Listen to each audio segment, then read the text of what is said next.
Sir, Andhra Pradesh రాజకీయాల్లో medical కాలేజీలు వచ్చిన సీట్లను వెనక్కి పంపడం, మళ్ళీ అది వేరే ప్రైవేట్ పరంగా కేటాయించడం, వీటి మీద డిస్కషన్ జరుగుతూనే ఉంది. లేటెస్ట్గా మాజీ ముఖ్యమంత్రి జగన్మోహన్ రెడ్డి గారు ఒక పెద్ద హెచ్చరిక చేశారు దానికి సంబంధించి. ఎవరన్నా దాన్ని తీసుకుంటే మేము వచ్చాక మళ్ళీ క్యాన్సిల్ చేస్తాం అని. అంటే ఇప్పుడు ఆల్రెడీ గతంలో మీరు ఇలాంటి డెసిషన్స్ తీసుకున్నారు, అందువల్ల బిజినెస్లు రావట్లేదు, పెట్టుబడులకి కొంచెం అడ్డంకిగా మారింది, ఇలాంటి ప్రశ్నలు తలెత్తుతున్న సమయంలో ఇలాంటి వ్యాఖ్యలు ఎటు దారి తీస్తాయి? ఒకటి, ప్రైవేట్ మెడికల్ కాలేజీలు ప్రభుత్వ రంగంలో ఏర్పాటు చేయాలని 17 అనుకున్న వాటిలో 10 ఏదో స్టార్ట్ అయ్యాయి. ఎంత స్టార్ట్ అయ్యాయి పక్కన పెడితే, వాటిని ప్రైవేట్కి అప్పగించాలన్న నిర్ణయాన్ని అయితే ఎవరు హర్షించలేదు. తెలుగుదేశం వాళ్ళు కూటమి గొప్పగా చెప్పుకోవడం తప్ప, ఎందుకైతే మొదలయ్యాయి కదా వాటిని పూర్తి చేసే విధానం ఆలోచించే బదులు ప్రైవేట్ పరం చేయటం ఏంటి. దీంతోపాటు ఆరోగ్యశ్రీని కూడా మనం గత వారం చర్చించాం, ప్రైవేట్ రూటు అని. సో దీని మీద విద్యార్థి సంఘాలు, ఉపాధ్యాయ సంఘాలు, వామపక్షాలు, ఒకటి కాదు, జగన్ ఒక్కరు కాదు, వీళ్ళు జగన్ జగన్ అంటుంటారు కానీ నిజానికి అందరిలో ఉంది. మీకు తెలుసు కదా, ప్రైవేట్ కాలేజ్ అయితే ఎక్కువ ఫీజు, ప్రభుత్వ కాలేజ్ అయితే ఎక్కువైనా కొంచెం ఏదో కట్టుకుంటారు. పైగా రిజర్వేషన్లు, అన్ని పద్ధతులన్నీ అక్కడ పాటిస్తారు, రోగులకు కూడా. కాబట్టి జగన్ మొన్న మాట్లాడిన దాంట్లో ప్రైవేట్ కాలేజీలకు ప్రైవేటుకు ఇవ్వడం మీద విమర్శ చేయడం మీద పెద్ద అభ్యంతరం ఏం లేదు. దాంతోపాటు ఆయన సూపర్ 6 కాదు, సూపర్ ఫ్లాప్ ఏవి అమలు చేయలేదు అని తన స్లైడ్స్ ఏవో చూపించి వీడియోలు వేసి చేశారు. అదంతా ప్రతిపక్షంగా ఓకే. కానీ ఆ ప్రాసెస్లో చంద్రబాబు మీద తీవ్రమైన వ్యాఖ్యలు మామూలుగానే చేశారు.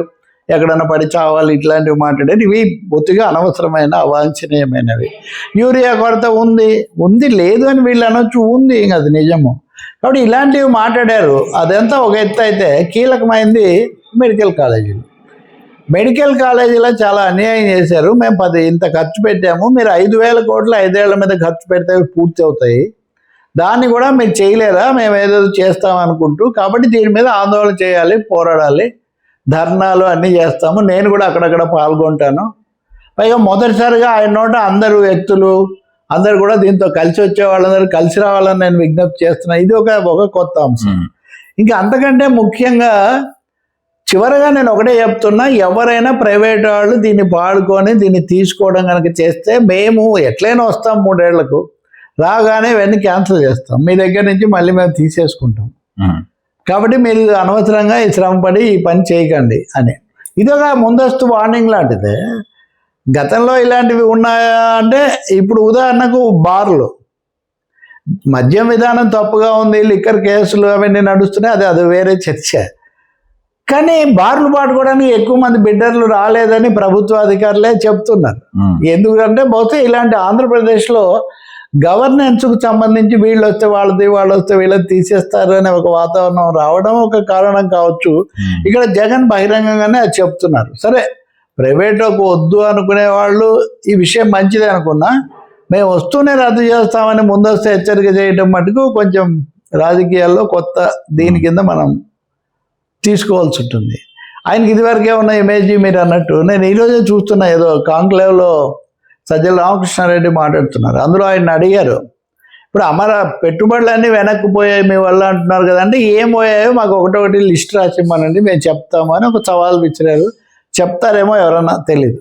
కానీ రెండోది, అమరావతి అప్పుడు ఆలస్యమైంది, ఇప్పుడు ఏదో మొదలు పెట్టారు, మీరు వచ్చి మళ్ళీ దాన్ని మారుస్తారు అది ఇది అంటే, సజ్జల రామకృష్ణారెడ్డి దాదాపు అక్కడ బుగ్గన కూడా ఉన్నారు, మాజీ ఆర్థిక మంత్రి, రాజధాని మీద ఆయన కూడా ఎక్స్పర్టే. సజ్జలు చెప్పింది ఏంటంటే, రాజధాని ముఖ్యంగా కాస్ట్ ప్రొహిబిటివ్, 1,00,000 కోట్ల పైన దానికి ఖర్చు పెట్టడం, రెండోది పునాది తవ్వితే ఎంత లోపలికి పోతుందో తెలియటం లేదు. ఈ 2 కారణాల వల్ల మేము వెనక్కి పోవాల్సి వచ్చింది. ఒకవేళ చంద్రబాబు పూర్తి చేస్తుంటే అసలు మేము చేయాల్సిన అవసరమే వచ్చేది కదా, ఏం జరగలేదు కాబట్టి వచ్చింది. మరి విశాఖపట్నం పోదాం అనుకున్నాం, అది ఎన్నికలు అయిపోయాయి, మళ్ళీ తీర్పు ఇచ్చారు కదా. ఇప్పుడు ఉంది కదా రాజధాని, ఇప్పుడు సెక్రటేరియట్, అసెంబ్లీ అన్నీ ఉన్నాయి, నడుస్తున్నది కదా, జగన్ అక్కడి నుంచే పరిపాలించాడు కదా. కాబట్టి రాజధానిని మేము తీర్చిపోవడం అనే క్వశ్చన్ ఎక్కడి నుంచి వస్తుంది? మేము అంత ఎక్కువగా ఖర్చు చేయడము అది మనకు లేవు అనే మాట మేము చెప్పాం, కానీ అంటే వ్యూహాత్మకంగా వాదించారని మాట్లాడారని ఆయన చెప్పాలి. ఒకటేమో ఇంత ఎక్కువ ఖర్చు పెట్టడము, అవాస్తవికంగా చెప్పడం, ఇది ఒకటి జరిగింది. కానీ రెండవది, ఇప్పుడు రాజధాని ఉంది, ఉన్నదే వాడుకోవచ్చు, ఇంతకు మించి ఎక్కువ ఖర్చు పెట్టకూడదు అని. ఇప్పుడు మనం చూసాం కదా, నిన్న నేను ఎక్కడో చెప్పాను, 43,000 కోట్లు ఖర్చు అవుతుంది అన్నారు. ఇందులో 15,000 కోట్లు ప్రపంచ బ్యాంకు ఇచ్చింది, ఇంకో 10,000 కోట్ల పైన హుడ్కో ఇచ్చింది. ఇప్పుడు పనులు అవి జరుగుతున్నాయి. కానీ తాజాగా చూస్తే కనీసం 91,000 కోట్లు ఖర్చు అవుతుందని లెక్క. అంటే ఇంకో 1,00,000 కోట్లు అటు ఇటు తిరిగి మళ్ళీ. సో ఈ నిధులు ఏమవుతాయి, ఆలస్యం అవుతుంది అని రైతుల్లో ఒక విధమైన అసంతృప్తి, మళ్ళీ భూసేకరణ చేయాలనుకోవటం, ఇట్లాంటివన్నీ సాగుతున్నాయి. సో ఈ సమయంలో వైసీపీ తరఫున ఆయన చాలా కీలక వ్యక్తి కదా. నేను ఎన్నికల ముందు కూడా అడిగా ఆయన, ప్లాన్ ఏ కాకపోతే ప్లాన్ బి అని ఉండాలి. ప్లాన్ బి ఒకటే ఉంది కదా, రాజధాని ఏం కదా అని అనే పద్ధతిలో వైసీపీ మాట్లాడుతుంది. ఇది కూడా ఇంట్రెస్టింగే. మేమేం తిరగదోడడం లేదా అంటూనే మా విధానం అయితే ఇదేం మారదు అన్న ఒక మెసేజ్ ఇవ్వడానికి వైసీపీ క్లియర్ చేయదలుచుకున్నట్టుగా. తర్వాత మళ్ళీ విమర్శకు అంటే మొదట మీరు చెప్పలేదు కదా ఎన్నికలప్పుడు, తర్వాత ఎందుకు మార్చారు అంటే, మాకు తెలియదు, బాగానే ఉంటే అయిపోతే చేద్దాం అనుకున్నాం. అక్కడికి వెళ్ళాక ఇదంతా కనపడితే మేము విశాఖపట్నం అన్నాం, అది కూడా ఆగిపోయింది కదా. ఇప్పుడు మీ చేతిలో అధికారం ఉంది కదా, 5 ఏళ్ళు మీరు ఏం చేస్తే చేయండి, అదే ఉంటుంది.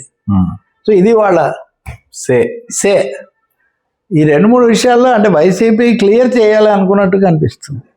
రైట్ రవి గారు.